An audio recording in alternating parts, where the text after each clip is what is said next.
இபாதத் செய்ய விடாமல், வணக்க வழிபாடுகளில் ஈடுபட விடாமல் எங்களுக்கு எதிரான ஷைத்தானுடைய சூழ்ச்சி இருப்பதை நாம் அறிவோம். எனவே மனிதர்களாகிய எங்களை படைத்து பரிபாலித்து பக்குவப்படுத்தி பாதுகாக்கின்ற வல்லவன் ரஹ்மான் இந்த உலகத்திலே ஷைத்தானையும் படைத்திருக்கிறான். ஷைத்தான் எங்களை அல்லாஹுக்கு வழிபடாமல் ஆக்குவதில் மும்முரமாக இருக்கிறான். எனவே நாங்கள் எந்த ஒரு நல்ல வேலையை செய்ய ஆரம்பித்தாலும் நினைத்தாலும் எங்களுடைய மனதை குழப்பி எங்களுக்கு அந்த நல்லறத்தை செய்ய விடாமல் தடுக்கின்ற ஒரு சக்தியாக ஷைத்தான் இருப்பதை பார்க்கிறோம். அந்த வகையிலே ஷைத்தானிடமிருந்து நாங்கள் பாதுகாப்பு பெற வேண்டும். அப்போதுதான் எங்களுடைய இபாதத்துகளை நிறைவேற்ற முடியும். இரண்டாவதாக, எங்களுக்கு இந்த இபாதத்துகளை நிறைவேற்ற கிடைத்தாலும் அந்த இபாதத்துகள் தூய்மையான எண்ணத்தோடு நிறைவேற்றப்பட வேண்டும், இஹ்லாஸோடு நிறைவேற்றப்பட வேண்டும், கலப்பற்ற எண்ணத்துடன் இந்த இபாதத்துகள் நிறைவேற்றப்பட வேண்டும். அப்போதுதான் எங்களுடைய இபாதத்துகள் அங்கீகரிக்கப்படும். இதை நாங்கள் பல தடவைகள் அறிந்திருக்கின்றோம். இருந்தாலும் இந்த இபாதத் இஹ்லாஸ் இல்லாமல் நிறைவேற்றப்படுகின்ற நல்லறங்களுக்கு என்ன நடக்கும்? இவைகள் அழிந்து போய்விடும். இவைகள் எங்கள் மறுமைக்கான சேமிப்பாக இருக்காது. மாற்றமாக அவைகள் ஓட்டை பைக்குள் சேர்க்கப்பட்ட சில்லறைகளாகவே இருக்கும். அல் குர்ஆனிலே அல்லாஹ் தஆலா வமா உமிரு இல்லா லியஅபுதுல்லாஹ முஹ்லிஸீன லஹுத்தீன், அல்லாஹ் தஆலா சொல்கிறான், நாங்கள் எந்த ஒரு நபிமார்களையும் சமுதாயத்தினரையும் கட்டளை பிறப்பிக்கவில்லை, ஏவவில்லை. அவர்கள் அல்லாஹுவை தூய்மையான முறையில் வணங்குவதற்காகவே அன்றி வேறு எந்த நோக்கத்துக்காகவும் நாங்கள் அவர்களுக்கு ஏவவில்லை இபாதத் செய்யும்படி. எனவே அன்பார்ந்த இஸ்லாமிய சகோதரர்களே, நாங்கள் எந்த ஒரு சிறிய வணக்கமாக இருக்கலாம், பெரிய வணக்கமாக இருக்கலாம், அது அல்லாஹுக்கு மாத்திரமே செய்யப்பட வேண்டும், அல்லாஹுக்காக மாத்திரமே நிறைவேற்றப்பட வேண்டும்.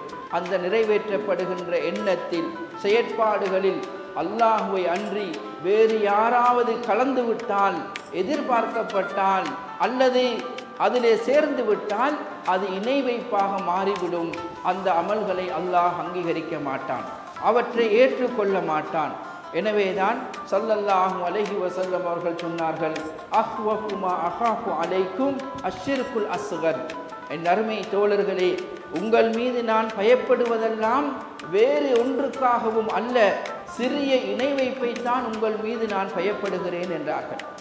அப்போது சஹாபாக்கள் கேட்டார்கள், நபித்தோழர்கள், அல்லாஹ்வின் தூதரே, சிறிய இணை வைப்பு என்றால் என்ன என்று எங்களுக்கு கற்றுத்தாருங்கள், சொல்லுங்களேன் என்றார்கள். அந்த சந்தர்ப்பத்திலே ரசூலுல்லாஹி ஸல்லல்லாஹு அலைஹி வஸல்லம் அவர்கள் சொன்னார்கள், அஷ்ஷிர்குல் அஸ்கர் ஹுவ அர்ரியாஉ. சிறிய இணை வைப்பு என்பது முகஸ்துதி. முகஸ்துதி என்பது சிறிய இணை வைப்பை சார்ந்ததாகும். சிறிய இணை வைப்பை ஒருவர் செய்யும் போது அவர் வேறு எந்த காரியங்களையும் செய்ய வேண்டிய அவசியமல்ல. ஒரு இபாதத்தை நல்லறத்தை செய்யும் பொழுது அவர் இறைவனுக்காக என்ற தூய எண்ணத்தோடு வேறு ஒரு எண்ணத்தை கலந்து விட்டால் அது ரியாவாக, முகஸ்துதியாக மாறிவிடுகிறது. ஒருவர் தொழுகிறார், நோன்பு நோட்கிறார், சதகா செய்கிறார், அடுத்த மனிதர்களுக்கு உதவி செய்கிறார் என்று வைத்து கொண்டால், இந்த உதவி ஒத்தாசை வணக்கங்களில் அல்லாஹுக்காக என்ற எண்ணம் மாத்திரமே இருக்க வேண்டும்.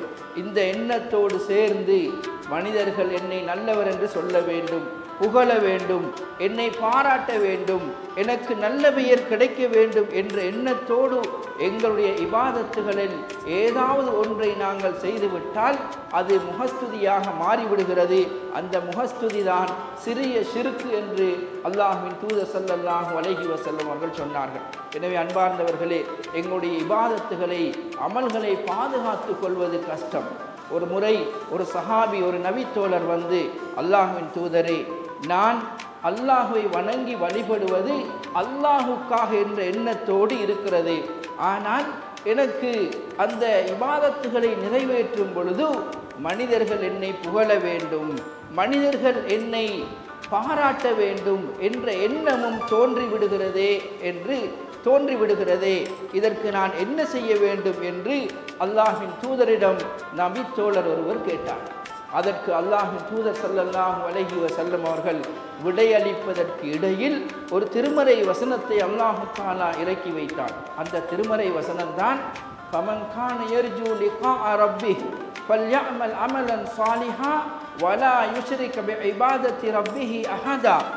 எவர் உங்களில் அல்லாஹ்வை சந்திக்க விரும்புகிறாரோ அவர் சாலிஹான நல்லறங்களை செய்யட்டும், நல்ல இபாதத்துகளில் அவர் ஈடுபடட்டும் என்று சொல்லிவிட்டு வலா யுஷ்ரிக் பிஇபாதத்தி ரப்பிஹி அஹதா, உங்கள் இரட்சகனை இபாதத் செய்து வழிபட்டு நடக்கின்ற விடயத்தில் அவர் வேறு எவரையும் கூட்டு சேர்த்து கொள்ள வேண்டாம், இணையாக்கி கொள்ள வேண்டாம் என்ற இந்த திருமறை வசனம் இறக்கி அருளப்படுகிறது.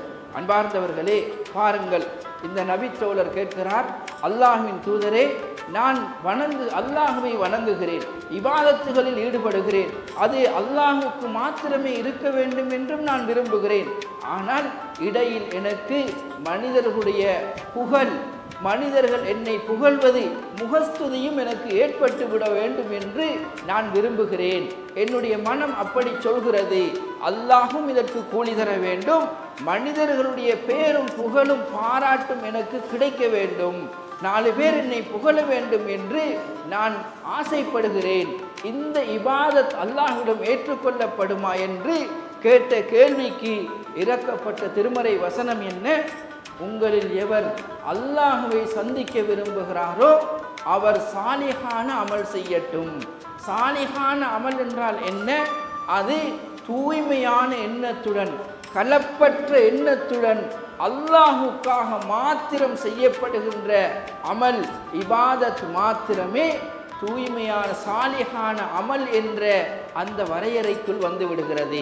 எனவே தான் அன்பார்ந்த இஸ்லாமிய சகோதரர்களே, இந்த அமல்களை பாதுகாத்துக் கொள்வது கஷ்டம், அமல்களை செய்வது இலகு, பாதுகாத்துக் கொள்வது கஷ்டம். மற்றொரு சந்தர்ப்பத்திலே பாருங்கள், எவ்வளவு கடினமான கஷ்டமான நேரமாக இருந்தாலும் இஹ்லாஸை ஏற்படுத்துவது, இஹ்லாஸில் இருந்து தடம் புரண்டு செல்லாமல் இருப்பது மிக கடினமான ஒன்று. ஆனால் அல்லாஹ்வின் தூதர் ஸல்லல்லாஹு அலைஹி வஸல்லம் அவர்களுடைய தோழர்களுக்கு அல்லாஹ் தஆலா அதை நசீபாக்கினான். அவ்வளவு கஷ்டப்பட்டு ஒவ்வொரு புனித வேலையையும் இந்த நபி தோழர்கள் செய்திருப்பதை பார்க்கிறோம்.